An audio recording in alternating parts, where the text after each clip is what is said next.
હાથમાં અલ્પેશનું ટેટુને દિલમાં નરેશ. આ છે આજની દેખાડાની દુનિયાનું ધરબાયેલું સત્ય. સુરતના અથવાલાઇન્સ જિલ્લા પંચાયત ક્વાર્ટર્સમાં 7 અને 2.5 વર્ષના પુત્રોને ઝેર આપી શિક્ષક અલ્પેશ સોલંકીએ પત્ની ફાલ્ગુનીના અફેરથી ત્રાસીને ગુરુવારે 31 જુલાઈ ફાંસો ખાઈ લીધો હતો. કાળજુ કંપાવનારી આ ઘટનાએ સભ્ય સમાજને હચમચાવી દીધી છે. પતિ અલ્પેશના આપઘાતના 5 દિવસ પહેલા જ ફાલ્ગુની તેના હાથ ઉપર પતિનું ટેટુ કરાવતી નજરે પડે છે. આપઘાતના 15 દિવસ પહેલા એટલે કે 15 જુલાઈએ અલ્પેશે પોતાના હાથ પર પત્ની ફાલ્ગુનીનું ટેટુ દોરાવ્યું હતું. જ્યારે આર્ટિસ્ટે તેમને પૂછ્યું કે આટલા વર્ષો પછી તમે કેમ ટેટુ કરાવો છો, ત્યારે જવાબમાં અલ્પેશે કહ્યું હતું કે હું મારી પત્નીને સરપ્રાઈઝ આપવા માંગુ છું. ત્યારે હવે આ બધા વચ્ચે કોઈને ક્યાં કંઈ ખબર હશે કે લવ મેરેજ બાદ અફેરના કિસ્સાનું આટલું કરુણ પરિણામ આવશે. આ ઘટનાને લઈને પરિવારનો વિવાદ અને માનસિક તણાવની ઊંડાણપૂર્વક ચર્ચા થઈ રહી છે. પરંતુ આ ઘટના સાથે જોડાયેલ એક અન્ય પાસું પણ એટલું જ ચોંકાવનારું છે.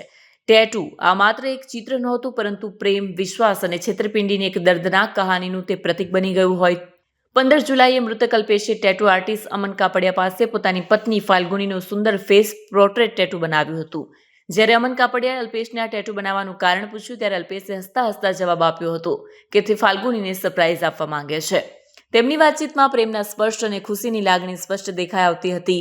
અલ્પેશની આંખોમાં પત્ની માટે અસીમ પ્રેમ અને આદર હતો, જે તે આ ટેટુ દ્વારા વ્યક્ત કરવા માંગતો હતો. ટેટુ બનાવ્યા બાદ 3-4 દિવસ પછી અલ્પેશે અમન કાપડિયાને ફોન કરી જણાવ્યું કે ફાલ્ગુની પણ મારું ફેસ પોર્ટ્રેટ ટેટુ કરાવવા માંગે છે.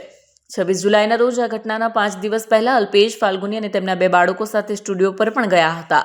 ફાલ્ગુની અલ્પેશનો એક ખાસ વાસ્તુ પ્રસંગનો ફોટો ટેટુ માટે આપ્યો અને તેના હાથ પર અલ્પેશનું ફેસ પોર્ટ્રેટ બનાવડાવ્યું.